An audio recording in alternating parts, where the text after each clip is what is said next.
TR பாலை தாண்டி என் கையை பிடிக்கிறார். என் கையை பிடிச்சிக்கிட்டு டிஆர் பாலை பார்த்துட்டு பேசுறாரு. என்ன சொல்றாருன்னா, இவர் வந்து பிரபாகரனுக்கு ரொம்ப க்ளோஸ், எனக்கு தெரியும் நல்லா. இவர் வந்து யுத்தம் நடக்கிற நேரத்தில் அவரோட இருந்திருந்தாருன்னா இவரும் மேல் லோகம் போயிருப்பாரு அப்படின்னு கிண்டல் அடிக்கிறார் நக்கல. செத்து போயேன்டா, வயசு தான் ஆச்சு, செத்து போயேன், ஏன் உயிரோட. அப்ப எல்லாரும் சிரிச்சாங்க, நானும் சிரிச்சேன். நீங்க சொல்ல சொல்ல எனக்கே ரொம்ப எவ்வளவு அவமானமா அங்க. அப்ப வந்து இவர் கூட இருந்திருந்தாருன்னா இவரு மேல போயிருப்பாரு. அதுக்கு நீங்க ஒண்ணும் சொல்லல. அப்ப எல்லாம் சிரிக்கிறாங்க. அது ஒரு நகைச்சுவையா தானே சொல்றாரு அவர். ஒரு ஃப்ரெண்ட்லியா ஒரு நகைச்சுவையா, ஒரு ஃப்ரெண்ட்லியா ஒரு நகைச்சுவையா, ஒரு ஃப்ரெண்ட்லியா ஒரு நகைச்சுவையா. நல்ல சாவு வருமா? செத்தா குளிப்பாட்ட தண்ணி கிடைக்குமாடா? பொணந்துக்கு உங்களை வண்டி கிடைக்குமாடா?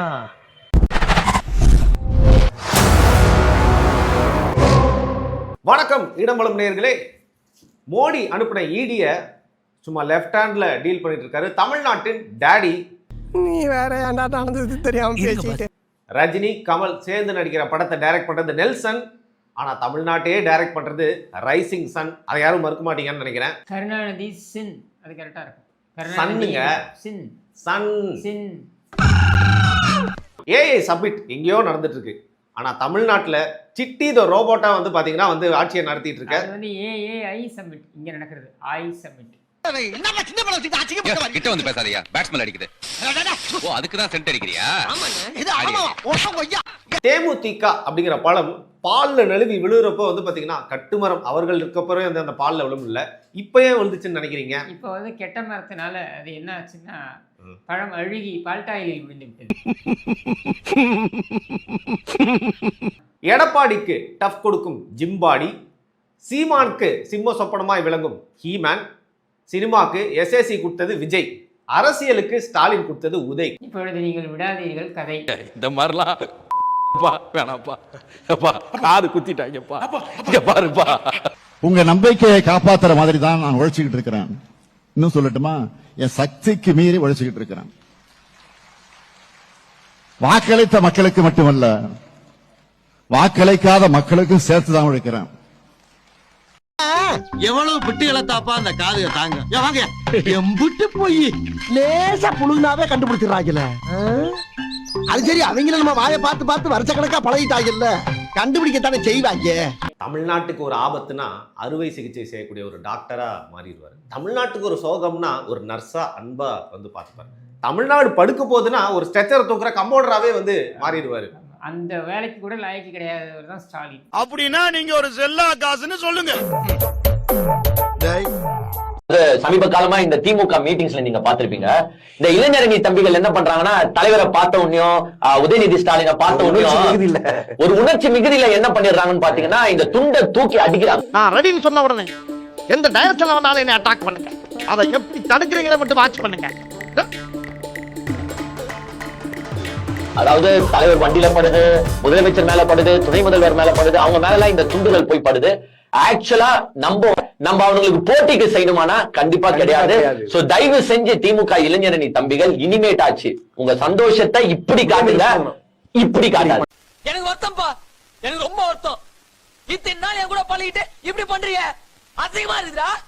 ஏன்னா இது கிட்டத்தட்ட 2000 கோடி 3000 கோடி ஊழல் சரி ஒரே ஆண்டுல நடந்திருக்கு.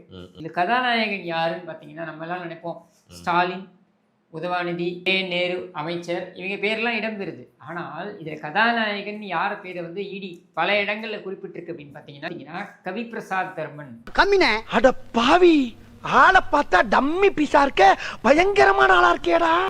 அதுல பாத்தீங்கன்னா அதே 10 ரூபாய் பாட்டிலுக்கு 10 ரூபாய் செந்தில் பாலாஜி. அந்த மாதிரி பாட்டிலுக்கு 10 ரூபாய் செந்தில் பாலாஜி. இங்க ஹவாலாவுக்கு 10 ரூபாய் KN நேருஜி. அது என்ன மாயமோ மந்திரமோ தெரியல, சின்ன வயசுல இருந்தே நாங்க 2 பேரும் நல்லவங்களாவே வளர்ந்துட்டோம் இல்லடா. இது எல்லாம் இவன் பண்ற. இவன் என்ன பண்ணியிருக்கான்? இவன் 10 வருஷம் முன்னாடினா ஒன்றும் கிடையாது. இவன் வந்து ட்ரூ வேல்யூ ஹோம்ஸ்ன்ற அந்த ஒரு நிறுவனம் இருக்கு பாரு. இது வந்து KN நேருடைய தம்பியோடைய நிறுவனம். அந்த நிறுவனத்துல இவன் ஒரு பியூனா வந்து சேர்றான், கவி பிரசாத். அதுக்கப்புறம் பார்த்தீங்கன்னா இத்தனை டிரான்சாக்ஷன் முதலமைச்சர் வரைக்கும் போகிறாங்க. இவன் ஃபோட்டோ பார்த்தீங்கன்னா முதலமைச்சரோட நிற்கிற ஃபோட்டோ எதுவும் இடி கொடுத்துருக்கு. எனக்கு அப்பவே தெரியும்டா நீயும் ஒரு களவாணி பையன்ட்டு. களவாணி பையனா? அன்னைக்கு உன்னை டேசைல இருந்து விட்டுட்டேன்டா, இன்னைக்கு உன்னை நுங்க எடுக்காம விட மாட்டேன். மாற்றுத்திறனாளி உலகக்கோப்பை கிட்ட வந்துட்டாரு. அதுக்கப்புறம் ஜாஃபர் சாதிக்கு கிட்ட வந்துடுறாரு. கவி பிரசாத் எல்லாம் கிட்ட. முதல்வருக்கு பாதுகாப்பு இல்லையா அந்த இல்ல நாட்டுல? இல்ல முதல்வரால தான் நமக்கு யாருக்கும் பாதுகாப்பு இல்ல. ஏன்னா போதை மருந்து விற்கிறவங்க இருந்து அவாலா டிரான்சாக்ஷன் பண்ற வரைக்கும் நீ உன்னோட நட்புறவுல இருக்கான், உனக்கு பணம் கொடுத்துக்கிட்டு இருக்கான். யார் யார்ட்டெல்லாம் அங்க பணம் வாங்குவீங்க? இனிமே உன் லைஃப்ல இந்த டவுட் வரவே கூடாது. நான் யார் காசு கொடுத்தாலும் வாங்குவேன். ஓகே? குடும்பம் நடத்துறதுல இருந்து பார்ட்டி நடத்துற வரைக்கும் எல்லாமே இப்படி திருட்டு பணம் தானா? என்ன பதில் சொல்லுவ? ஆமான்னு உண்மையை ஒத்துக்க முடியுமா? செருப்பால் அடிப்பாங்க. செந்தில் பாலாஜி கொண்டு போய் கொடுத்திருந்த பணம் எவ்வளவு தெரியுமா? இதுக்கு முன்னாடி வாரத்துக்கு 250 கோடி. என்னங்க சொல்ற? அதை தான் பிடிஆர் சொல்றாரு. 30,000 கோடி ஒரே வருஷத்துல ஃபர்ஸ்ட் இயரே இந்த விஷயம் வெளில அந்த ஆடியோ 30,000 கோடி வச்சுக்கிட்டு எங்க கொண்டு போய் வைக்கிறதுன்னு தெரியல. நம்ம எங்க வைப்பீங்க? நான் தான் இருக்கேன்ல. செந்தில் பாலாஜிக்கு மட்டும் இவங்க லாயர்ஸ்க்கு இவங்க செலவு பண்ண பணம் இருக்கு பாருங்க, அதுவே ஒரு 100 கோடி இருக்கு. உங்ககிட்ட அவ்வளவு பணம் இருக்கா? மட்டும் இதுல என்ன கூத்து தெரியுமா?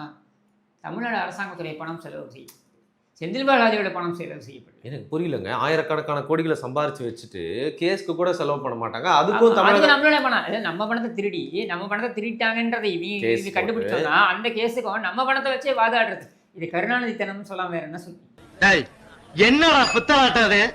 இதே முதலமைச்சர் அவர்கள் எதிர்க்கட்சி தலைவராக இருக்கும் பொழுது இதே மண்ண கரூருக்கு வர்றார். செந்தில் பாலாஜி ஊழல்வாதிங்கிறார். செந்தில் பாலாஜியினுடைய தம்பி அசோக ஊழல்வாதிங்கிறார். இதே முதலமைச்சர் செந்தில் பாலாஜி கைது செய்யப்பட்ட பிறகு மகாத்மா காந்தியினுடைய வாரிசுங்கிறார். யோசிச்சு பாருங்க. இந்த அநியாயத்தை எங்கேயாச்சும் நீங்க பார்த்திருப்பீங்க? இந்த ஈன பொழப்புக்கு பேசாம எங்கேயாவது போய் ஊருக்கு போயிடலாம்ல. ஒரு பத்திரிகையாளர் கேட்கறாரு, இந்த இருக்கு பாருங்க, இந்த இடியோட லெட்டர், இது செகண்ட் லெட்டரா? முதல் லெட்டர் இது கிடையாது. முதல் லெட்டர்ல தான் கோர்ட் ஆர்டர் போட்டுச்சு. இப்ப என்ன முதல் லெட்டர்ல எஃப்ஐஆர் போட்டு, ரெண்டாவது என்ன கொஞ்சமா போட்டு, ரெண்டாவது என்ன கொஞ்சமா பார்த்தா இதையும் பார்த்தா இதையும் காரியத்துக்கு தான் போகுது. அப்ப என்ன சொல்ல வரீங்க? கேஎன்ஏ மேல போடலாம், ஸ்டாலின் மேல போடக்கூடாதுன்றீங்களா? கேஎன்ஏ திருடினா அது தப்பு, ஸ்டாலின் திருடினா அது சரின்னு சொல்றீங்களா? என்ன சொல்ல வரீங்க நீங்க? How do I tell you? மொத்தத்துல வந்து அத கூட விட்டாங்க. இது எப்படி வெளியே கசிந்தது? ஏண்டா அவன் ஏன் திருடினான்னா, திருடினது எப்படி வெளில தெரிஞ்சது? இது எப்படி வெளில வந்தது? அதை யோசிக்க வேண்டும். திருடுறதுக்கு ஒரு பிரைவசியே இல்ல. உனக்கெல்லாம் வெக்கமே இல்லையாடா? சோறு தானே திங்கிற. எரிச்சல் வருது இவனை, நான் கெட்ட வாரத்துல திக்கி போயிடுவேன். ஓபிஎஸ் சந்தித்தார் ஸ்டாலின். அவனே ஒரு குழப்பத்துக்கு கிடக்குறான். இல்ல இவர் டம்மி பீஸ். ரெண்டு பேரும் மீட் பண்றதா உலகமாக. இவர் கோர்பச்சேவ், அவர் ஜார்ஜ் புஷ், ரெண்டு பேரும் மீட் பண்றாங்கம்மா. ஒருத்தன் முட்டா பீஸு, இன்னொருத்தன் முரட்டு பீஸு. ஆனால் 2 பேருமே ஃபர்ஸ்ட் கிளாஸ். ஃபர்ஸ்ட் கிளாஸா சார்? ஆமாம், 1ஆம் கிளாஸ் வரைக்கும் தான் படிச்சிருக்காங்க, அதுவும் ஃபெயிலு.